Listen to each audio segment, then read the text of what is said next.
यस्ता छ मोटर चाहिँ योपालि चाहिँ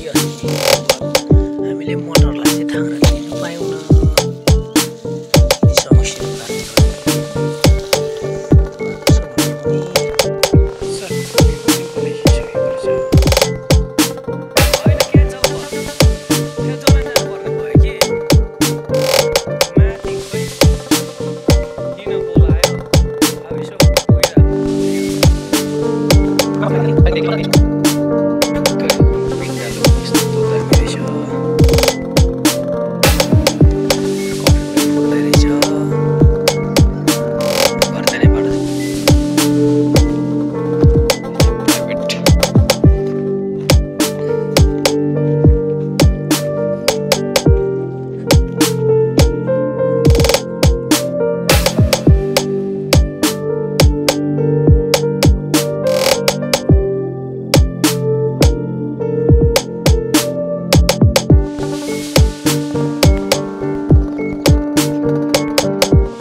सरी सुस्तल खनाएको कि गाइस आम्मामा हेर्नु न कत्रो चाहिँ फल्दैको नि बब्बरे तपाईहरुको यत्रो तरुल फल्यो भने सुस्तल फल्यो भने चाहिँ भन्नुहोस् ल हेर्नुस् त बब्बरे तरुल चाहिँ हाम्रो देशी पाक्दैछ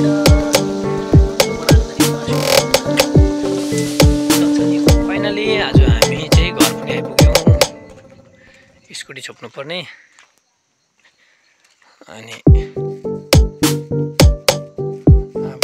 छुपछाप गरेर आज चाहिँ बाइ बाइ भन्दै सबैजनालाई नमस्कार छ भन्दै त्यसरी खाटमा पर्छ कपडाहरू बिगारेर लुगा छोडेछ यसरी पर्छ कहिले यसरी पर्छ ओछ्यानमा टेबलमा बसेर पढ्नु पर्यो ओछ्यानमा बसेर लेख्नु भोलिदेखि यसको ब्लग चाहिँ पुरै बनाइदिन्छु म भोलिदेखि चाहिँ यो रुखको कराएको बिहान स्कुल गएको है गाइस आजलाई चाहिँ बाइ बाइ गुड नाइट भन्दै हजुरहरूको सन्चो सुस्त रहनुहुन्छ भन्दै आजलाई बाइ बाइ भन्दै यो ब्लगलाई यहीँ खतम गर्न चाहन्छु।